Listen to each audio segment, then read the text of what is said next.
Welcome to the KBB Review podcast. I'm your host, Andy Davies, as always, and let me just start by saying a big thank you to everyone who has already listened to the Season 12 episodes so far. The first 3 are absolutely flying, and lots of people have said some very nice things. So thank you very much. Keep listening and keep telling all your friends and colleagues. On to this week, and it's part 2 of our How to Be a Successful Retailer 2-parter. I mean, the maths isn't difficult. I've been catching up with winners from this year's KBB Review Retail and Design Awards to pick their brains, get under their skin, open their minds, and other metaphors that are actually quite gruesome if you think too hard about them. Last week was a fascinating conversation between our Special Achievement Award recipient, Paul Rowland from CP Hart, and our Rising Star of the Year winner, Angelika Kotarska from Angelic Bathrooms in Northampton. Highly recommend going back to that one if you haven't heard it. This week, well, it's another great one, as we get to hear from our 2 Retailers of the Year. We have Darren Walker from Laings and Inverurie, our Kitchen Retailer of the Year 2024, and Steph Warner from Pier1 Bathrooms in Hove, our Bathroom Retailer of the Year 2024. Now, just getting our 2 Retailers of the Year together would be great at any time, but these are 2 very successful and dynamic businesses with 2 completely different backstories. Laings first opened its doors in 1862, Pier1 2019. The Pier1 showroom is about 1,500 square foot and Laings is more like 13,500 square feet. Laings employs around 90 people, Pier1 5. And of course they're about as far from each other geographically as it's possible to get while still being in the UK. So 2 very different businesses with 2 very different perspectives on what it takes to be Retailer of the Year. We'll be meeting Darren and Steph in a minute, but first... Today's episode is brought to you with the support of our very good friends at Lawchris. They lead the field in wood-based panel products, laminates and edgings with big brands such as Emporio Skin, Kronospan and many more. With over 40 vehicles in their fleet, they can provide next-day delivery on all stocked products. And you can find out all about them at lawchris.co.uk. That's lawchris.co.uk, and that link is in the episode description.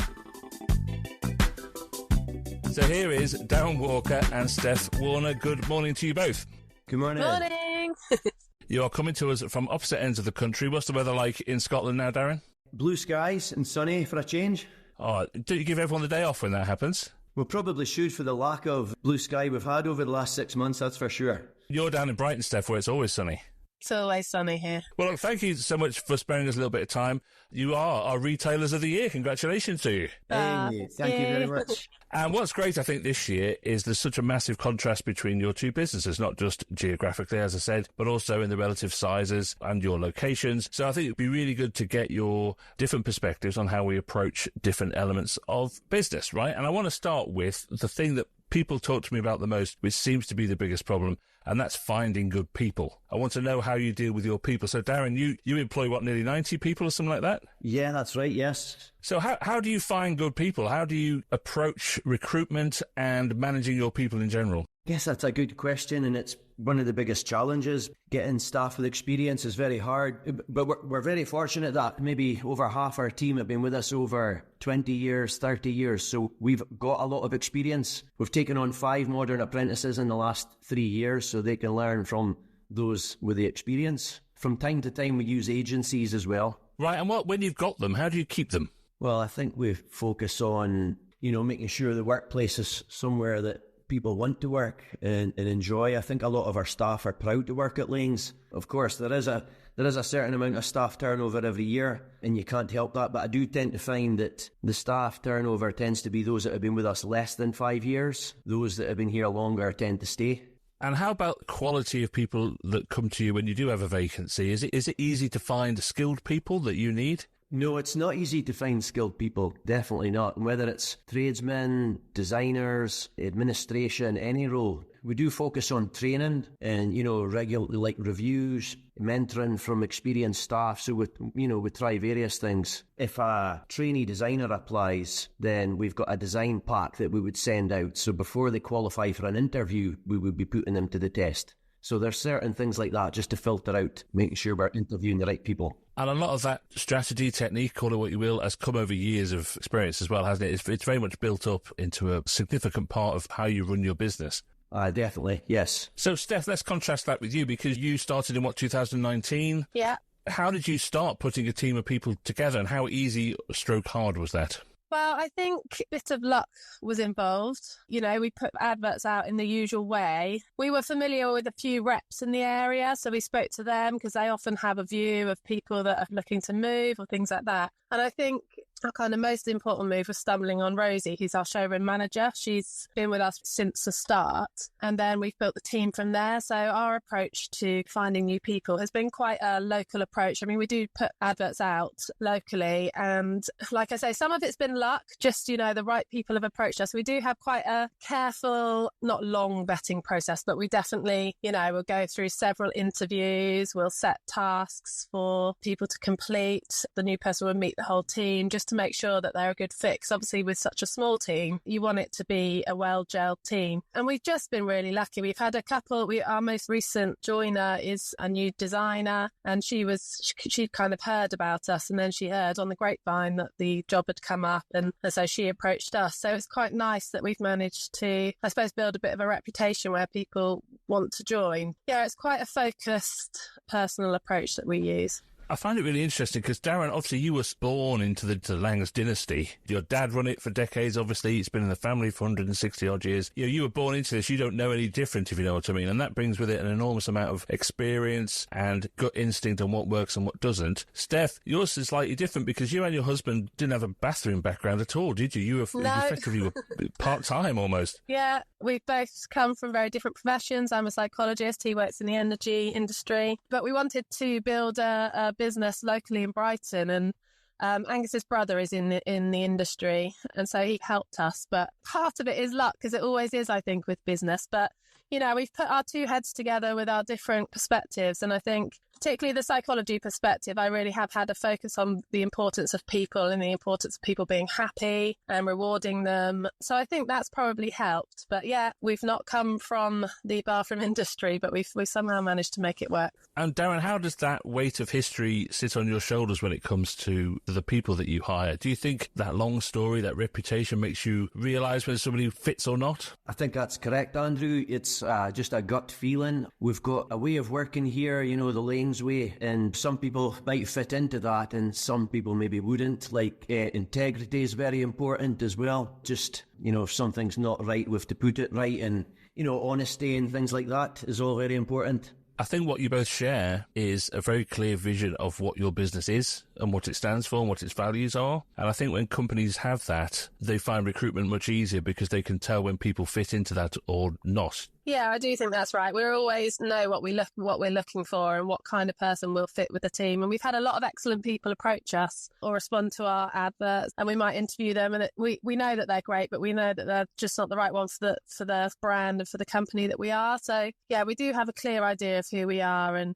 what kind of team we want to have, and that is quite helpful, I think. Let's talk a little bit now about the current market, because I think how you manage or approach times when the market isn't great is a real testament to how good a company is. And when we judge the awards and stuff, as you two well know, it's not about who makes the most money, it's not about who's got the biggest showroom, it's about who's got the biggest vision for what it is that they want to achieve.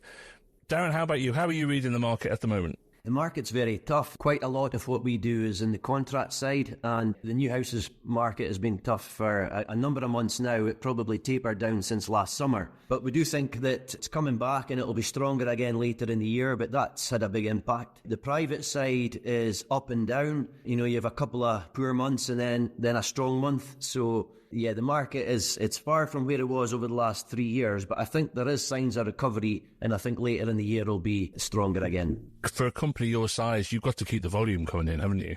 Yes, definitely. We're taking some of the quiet spells to look at the business and look at our next big projects internally. So we're working on a couple of projects right now, which we'll benefit from later in the year when the market picks up again. But yes, absolutely. It has been completely different over the winter compared to what it's been the last 2 years, because it's been so strong, you know. How about you, Steph? You started in 2019, and I'm pretty sure there was a pandemic or something that came along not long after that. Yeah, it's about 5 months after we opened. What is a normal year for you? Do you know? Well, I think it was 2021. Right. Or maybe 2022, I don't know. We have, obviously we had quite a quiet start. We opened about 6 months before the pandemic started. So it kind of hit us just as we were trying to establish ourselves. We managed to survive that. We've definitely noticed that it's tough at the moment. A lot of people are obviously struggling, cost of living and things. We are finding it's more difficult to close a sale. People are looking, at the competition, looking at what they can get online. And so we are really having to stick to what we are. So we're design focused. We're not about selling cheap products and competing with online. And so we're really focusing on just keeping our marketing message clear so that we reach the right customers. And I think that's how we're, surviving and thriving at the moment, is by just focusing on who we are and making sure we hold true to that and we're consistent. And there's that vision again. There's that knowledge and understanding who it is that you are and sticking to it. I think a lot of the time, some retailers, when the market goes bad, they kind of sit there and wait for the market to get better again. Are you like Darren? Are you sort of taking the time to review how you do things and try and move it forward and come out fighting? Yeah, definitely. We've had a couple, particularly the first quarter of this year has been quiet. And so we have team meeting every week and we sit down and we say, right, let's use this time to focus on a few things. We've actually done quite a few showroom upgrades that we've been wanting to do. In some senses, it's quite nice to have a bit of time just to take a breath and reflect on things. But yeah, we have used that time to focus on our processes a bit and just make sure that everything's as slick as it can be. Because I think that's just, what's so important is the service for us. So it can be useful having a bit of time.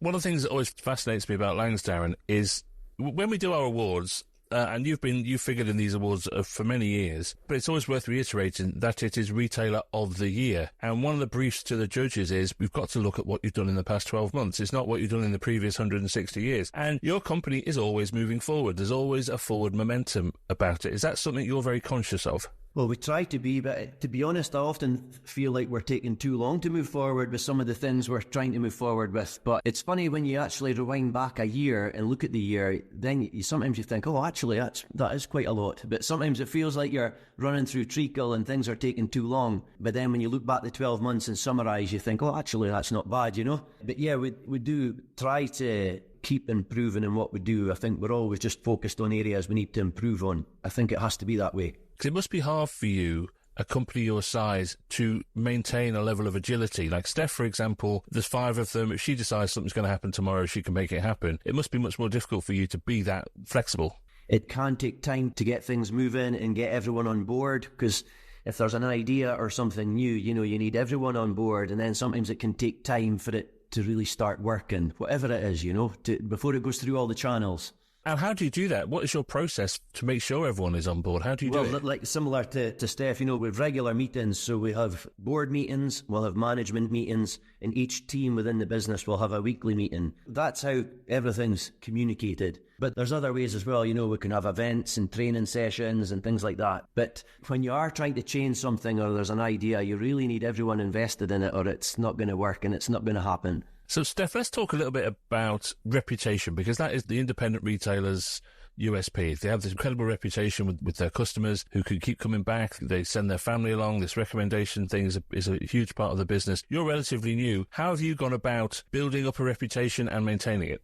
Good question. Obviously, some of that is marketing, and we do have a constant eye on that. I think for us, particularly in the past year, when I've come on to join the team full time, is just really picking apart our service and our processes and looking at how to improve them and having a personal approach, which, again, as a small company, we are lucky that we can have quite a personal approach. So whenever there's a tricky job or any issues, I'll get involved and I will turn up to site. And I think that just shows that commitment and that personal approach. Now, as we grow, obviously that won't always be possible. But I think in starting this way, it's given us a real idea of what the problems are and how we solve them and how we keep the reputation, because it's so important for us that we don't let it slip. So I think a personal approach is kind of how we established ourselves. And that's really interesting, isn't it, Darren? Because it's very hard to maintain your personal approach when you've got so many people working for you. You can't go to every site, can you? No, impossible. But like our commercial customers, I try and make sure I'm out on every project we're doing for commercial work, on private work. I'm lucky that we've got a board of directors, so my brother-in-law, who looks after our installations, he would be out on every project, and I would be out on ad hoc projects, but I'm out on a small percentage of jobs compared to my brother-in-law there. Is that weight of history a burden or an advantage when it comes to reputation? I mean, you don't want to be the one that cocks it up, do you? No, but I guess for Laings, we've built our reputation in retail over the last 40 years. We just need to keep improving and keeping ourselves in that position. So the reputation has been built over the last 40 years, more so the last 20 years for commercial work. And, it's just a case of keeping that going and keep improving and trying to stay at the front. And I think that's one of the admirable things about you, is that you never rest on those laurels of the reputation and the history that you have. You're always, as I say, forward momentum, always moving forward. Let's move on a little bit, Steph, because I want to talk about suppliers, because there's a lot of discussion at the moment about the relationship between retailers and suppliers when it comes to things like reps on the road, price increases and all these things. What's your view of suppliers? Are they a trusted partner in what you do? Are they the enemy? Are you swimming between those things? What do you think? Well, we very much treat them as a trusted partner, to be honest. We have our go-to suppliers, I suppose, so the ones that we work with a lot and we have a really close relationship with. The reps will be popping in all the time, having tea and cakes and things and a chat and catching up on what's going on with the family and things. That's really nice. Obviously, we can't do that with everyone. It needs to be business focused, but we just try and make sure we open up lines of communication with them, let them know what we're about. We're having suppliers popping in a lot at the moment, asking us how they can help us, which is really nice because I think they appreciate the pressure that we're under as retailers at the moment. And I think we've kind of opened it up so that people know that they can come and approach us and talk to us. And I just trying to keep the lines of communication open as much as possible and be very honest about where we're struggling at the moment and how we can work together. So what does a good partnership look like to you? What's on your checklist? I think particularly at the moment, a good aftercare service from the suppliers. So there's always inevitably issues on site, wrong products, things like that. And the suppliers that we've built a really good relationship with us, they're just there for us throughout those issues. We can approach them. We know that we're going to get support. That's really important, having that personal approach. And we do ask people to make appointments. We have a bit of a running joke about it in the showroom. But people that pop in a lot, just have that relationship with, and we know that if we've got a problem, if we want a bespoke item, we can just give them a call and they'll be able to help. I think it's just about obviously choosing the suppliers that suit your brand, but also being open to a bit of variety and just trying to nurture that relationship. It's interesting, isn't it? Because you haven't mentioned price once. Yeah, well, I mean, obviously we like the suppliers that offer us the better terms. But like I said, quite a lot of our suppliers have been in recently and kind of said, right, how can we help you on that front? And so we're working with them like that, and they'll help us out on certain lines of products and things. So that will always be at the back of our minds. But I think having the suppliers that we have that relationship with often is more important, to be completely honest. See, that's what happens when you win a KBB Review award, Steph. They all come queuing up outside the door. With their cakes. Yeah. Yes. Now, Darren, you're obviously a much bigger outfit. You are a big client to a lot of your suppliers. They're going to have a completely different relationship with you, I would imagine, but you tell me. Well, our location probably doesn't help us because we're quite awkward to visit, I would think, being right up in the kind of north of Scotland. So I don't think we would get as many visits as other retailers in the south. The important things to us, I guess, is obviously price, terms, service, delivery, making sure everything's delivered complete and accurate and on time. Some suppliers are stronger than others in these areas. Some will maybe can't give you accurate dates of when goods are going to come in, and they might come in late or early, so that doesn't help. But in terms of suppliers visiting, yes, if they visit by appointment and they're offering training and it's productive, that's really good. And we're very loyal as well with the suppliers we work with. We don't try and work with everyone. We try and work with partners that are right for our business. And if we're working together as partners, we like to be loyal. We'll bring them business, but we like to see them bringing us some business, some project leads and so on, and really work together as a team. And have you noticed a massive change in how suppliers deal with you, the communication you get from them over the last year since COVID or whenever? Has there been a change? Yeah, I would say there's less phone calls these days, isn't there? It's all email and visits. I don't know how many visits other retailers get, but we don't get that many visits. Also, because I feel like our team are quite well experienced, we don't need that many visits either. But what's changed since the pandemic? Yeah, I guess it's all email rather than phone calls. I guess for a company your size, you have the infrastructure to be able to handle all those emails. There is a process in place for making sure all these things go to the right people, and everyone who needs to know knows. Steph, do you get all the emails? Yeah. But I mean, we can, the size that we're at, we can just about handle that. But yeah, I'm sure a completely different infrastructure. But I think that's just the way of the world now, isn't it? I just find, personally, there's just less and less phone calls just across the board, I think that's just the way of the world now, isn't it? Yeah, I think that's probably true. Now, that's suppliers. Let's talk a little bit about growth. Obviously, Steph, growth is very much on your mind. You want to make Pier1 into a bigger outfit than it already is. What kind of plans do you have in place or ambitions do you have? Well, we've had a lot of ideas over the last 5 years. And I think, if you'd asked us 2 years ago, we might have said, maybe in 2 years we'll have another showroom open, that kind of thing. But actually, since I've been, again, sort of more of a presence for the past year, I've realised that growth isn't about necessarily taking big actions and things. It's about building our reputation and building our consistency. We're still quite new as a company, and it does take time to build a reputation. And I think that's the most important focus at the moment. So I think growth for us in the short term is more about our brand, stabilising things and our reputation. And then in the long term, we do have plans to kind of expand in terms of opening up another showroom, that kind of thing. So yeah, growth's a funny one, because I think we want to be ambitious, but we also, in this kind of economic climate, we want to be sensible and consistent and not get too ahead of ourselves. That is very sensible. Darren, what about you? What does growth mean for you? Can you grow any more? Can you do more? I think in the short term, Andrew, we need to get back to where we were over the last 2 years. We had a lot of growth post-pandemic, 2021, 2022 and into 23. We had a lot of growth, and we've seen that dip in the last 6 months. So our first priority is to get back to where we were post-pandemic. And then from there on in, we would be looking at further growth from there. But it's interesting that you still have those ambitions to do that. Would you open up more showrooms? Would you expand that way? Or is it literally just the contract side, bringing more people in? What is growth for you? Yeah, it would be the contract side initially. And we're already seeing new doors opening right now. So that's really positive. New sites starting towards the end of the year. As for additional showrooms, it's something we sometimes speak about in the boardroom. It's an option, but not for this calendar year, but you never know going forward.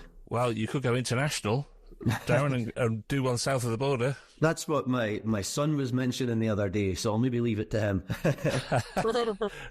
Well, you could do it out the back of a truck or something. I'm sure it's fine. Well, look, thanks so much to both of you for your time. It's so interesting to sort of pick your brains even just a little bit of how these two very different businesses work. But you are both retailers of the year for a very good reason. So thank you very much, and I'll see you next time. Thanks very much. Lovely. Thanks a lot.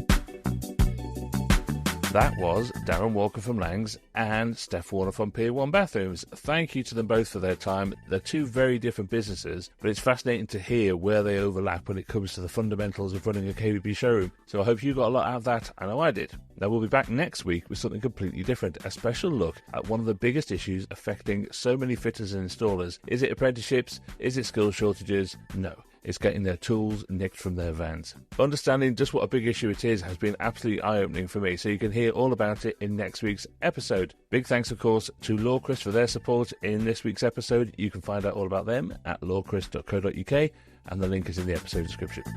I'll see you next week.